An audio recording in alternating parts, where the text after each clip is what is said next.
Thanks for visiting the patient and the weather today. I'm meteorologist Al Peterlin. I'd like to talk about the weather health risk for December 21st, 2025.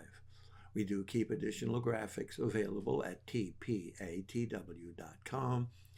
And for those of you who shop Amazon, we have a patient weather storefront. Purchases made on Amazon through our storefront do serve to support the patient and the weather. Looking at the surface map for the 21st, high pressure will be dominating almost all of the eastern two-thirds of the nation, but that lingering frontal system along the southeast will bubble into another area of low pressure here about Houston, and that will mean another influx of moisture up the plains.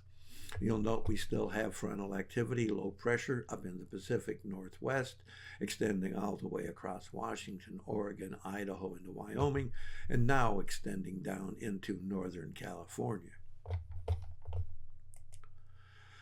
Looking at our vitality index, we again just point out those several areas of significance, the Pacific Northwest and its activity, and up and down the Ohio and Mississippi and Great Lakes area here in the east. Looking at pressure change, and this is always of interest to those with arthritis or headache, we have falling pressure in the Pacific Northwest from Washington, Oregon, into Northern California, across Idaho and Wyoming, a touch of southern Montana. We also have some falling pressure right along the coastal and easternmost areas of Maine. But the most significant area of interest, of course, is this high pressure, which starts in Texas, covers all the way across into northeastern Georgia, across the Carolinas, except for the extreme coast, and then on up into New England, taking in Vermont, New Hampshire, and covering all of the Great Lakes and the interior areas of the plains. Looking at temperature change, we do have some cooler temperatures, once again, trying to push into the northeast, the Great Lakes and middle Atlantic states.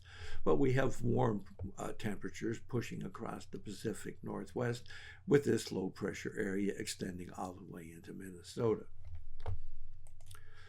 Dew point temperature change right along the area with the temperature change. The only thing of interest is this bubble of increasing or rising dew point temperatures here in the southeast, and the vapor pressure pretty much supporting the same thing.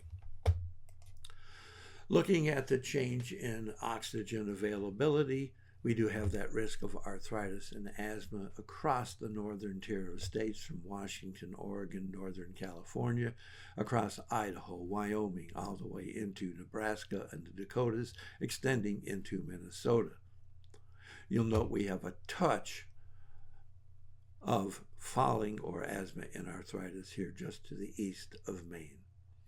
We do have a risk of migraine right here along coastal California, probably something akin to San Francisco to LA, but the significant area of migraine risk stretches from central Texas across northern Louisiana, and really getting significant in Arkansas, picking up in Missouri into the Tennessee and Ohio valleys, Tennessee, Kentucky, Indiana, Illinois, actually touching up into Wisconsin, covering the Great Lakes, all the way east through Virginia on into the extreme westernmost sections of New England, leaving the state of Maine, but very, very significant here in the eastern portion of the Great Lakes and upstate New York.